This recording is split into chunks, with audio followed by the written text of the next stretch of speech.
purely based off of observation, what do we know about them?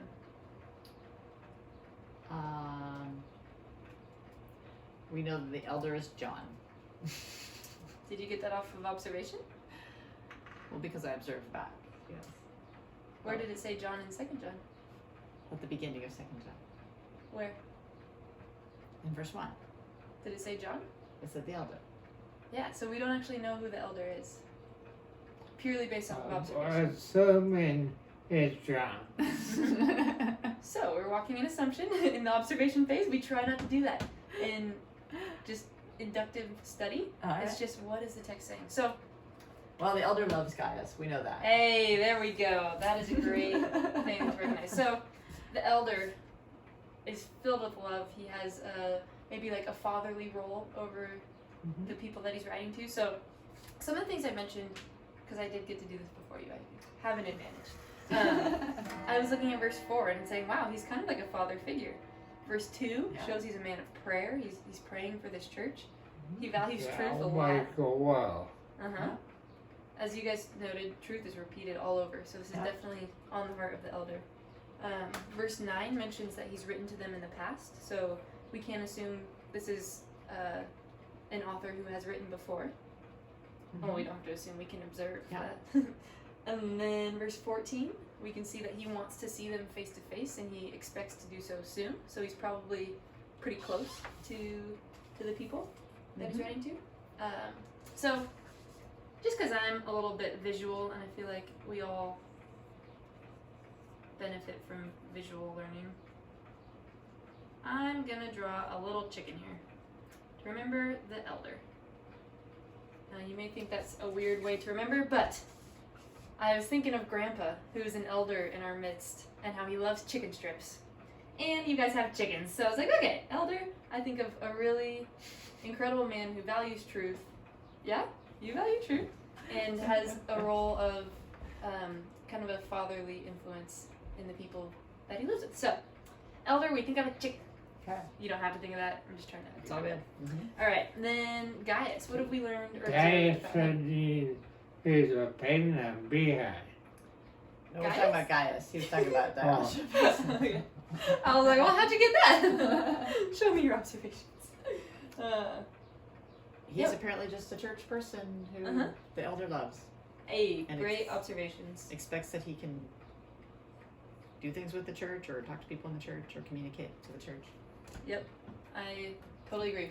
I just put a little church building, kind of communicate that he is invested in the church. He's a solid man. He's a close friend of John, or of the elder. We'll get to that. Okay, and then Grandpa, you were mentioning who? Diotrephes, Yeah. And what who have was a we? pain and honey. Yeah. He was a pain. He sure was. And what else can you say about him He from doesn't observation? acknowledge John's authority, Mm-hmm. and that's why he's talking wicked nonsense against John. Yep. So yeah, I'm just gonna build a bit on that. So in verse 10, it's really clear he's a false teacher. So he is an issue in the church. He's selfish. He's prideful. We see that in verse 9. He likes to put himself first. Oh yeah. And you commented he rejects the authority of the elder. And also in verse 10, this is very interesting. He prohibits traveling Christians from being hosted by the church. So he's quite opposed to hosting true teachers. So He refuses to welcome. Yeah. yeah.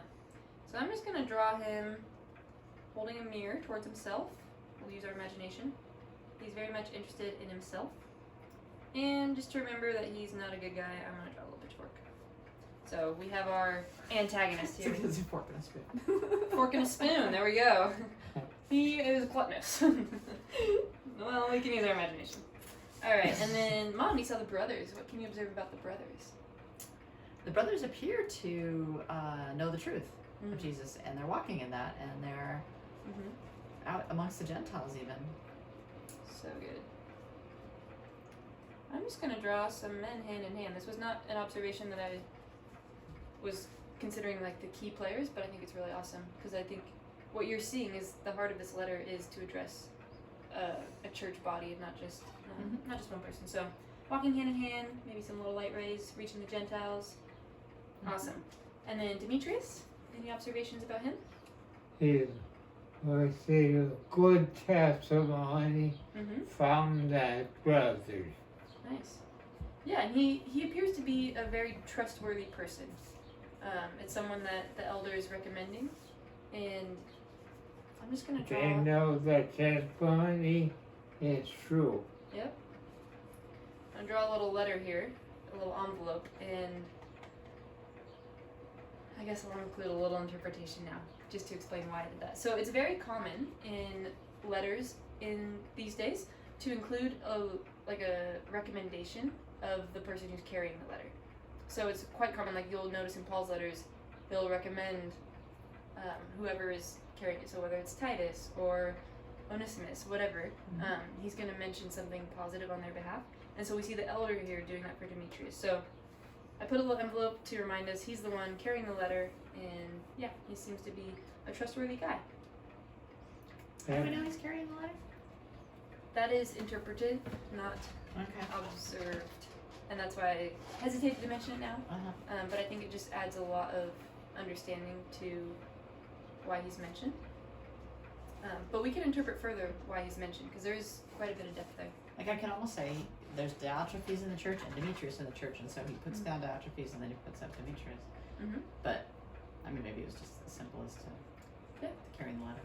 I think that is a really good observation that leads to interpretation, is maybe he's giving an example of someone who doesn't promote truth and someone who does promote truth, and how we treat them differently. Well, John tried writing the church first, but Demetrius submitted was somebody high in the church, and he put the color. Yeah. Maybe, yeah. Yeah, we'll see. We'll keep looking.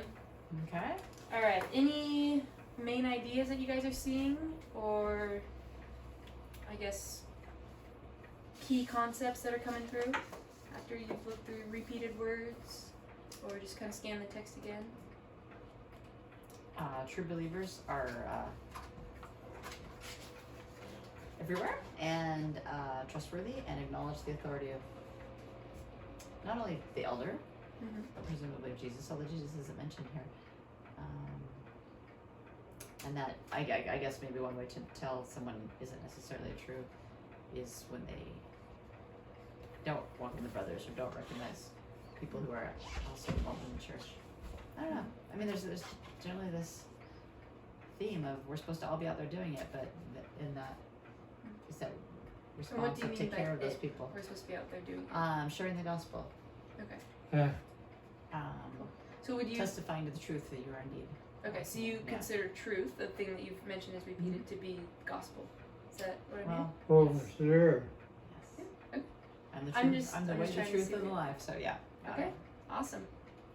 That is so good. Okay, there's something that. Oh, actually, before we move on, what about the atmosphere? What have you guys noticed as the general climate of the letter? Well, he kind of being truthful in that he saying there's some things in the church were not good, Mm-hmm. and some that is good division has a good testimony, and the opposite who likes to put it way up there is wicked. Mm-hmm. So he's a straight shooter. He's getting down to the issues in the church and the good things of the church. Seems to be known by guys fairly well, and I think we saw that even in verse 1. But yeah, I think it's really true. The atmosphere is a bit of exhortation, a bit of rebuke. He's caring for this church. Yeah? Mm-hmm. Oh yeah. Okay. Now there's a basic structure to all epistles that I want to bring to your attention, because if there's any variance from the basic structure, that's actually communicates something for interpretation. So the basic structure of epistles would be the name of the author, and then the recipient, and then there's typically a greeting, Mhm. and then a portion of thanksgiving, and then there's the body or the message of the letter, and then final greeting or farewell. So I want you guys to take just a couple moments, and you'll see on your handout there's space for writing down the verses that each of these parts of the structure contain. Do you see what I'm talking Oh, I about? see. So if you want to just look at your text again and see where is the name of the author, where is the recipient,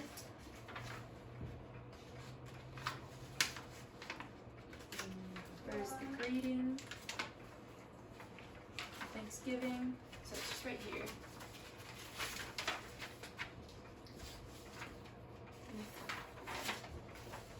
And you guys can work together if you want.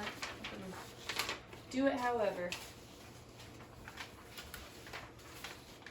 So the verses she wants you to write down here. So you can look at mine if you want to see what verses they are. Like the author and the greeting or recipient are in the same verse.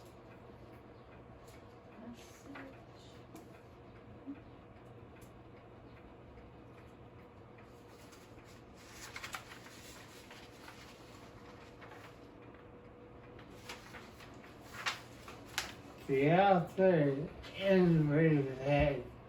That's true. I think it would be fair to say it's in verse 1 though, the elder.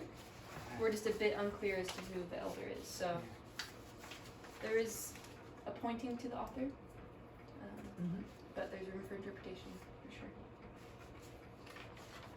Alright, Mom, what'd you get? Author and recipient in verse 1. Uh-huh. I put the greeting 2 through 4. Well, Thanksgiving just verse 4. But I could probably, you could almost put the greeting as verse 1 as well. But then I put you're in good health, so it's kind of the personal greeting. Mm-hmm. And then he rejoiced greatly, so I guess that could kind of be Thanksgiving. But I have no greater joy. That seems like Thanksgiving to me. Okay. But that. And then the message I felt was verses 5 through 11. Okay.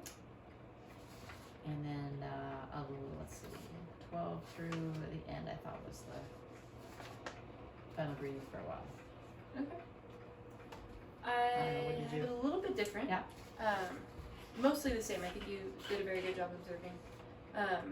What I noticed is that there's not a true Thanksgiving section. Not in the same manner that most epistles have. Not to say that John isn't thankful or the elder isn't thankful, but that is missing. So I actually observed that, and that's a question I have coming to the text. Why is there no Thanksgiving portion? And we can look into that. And then I also included verse 12 as the message.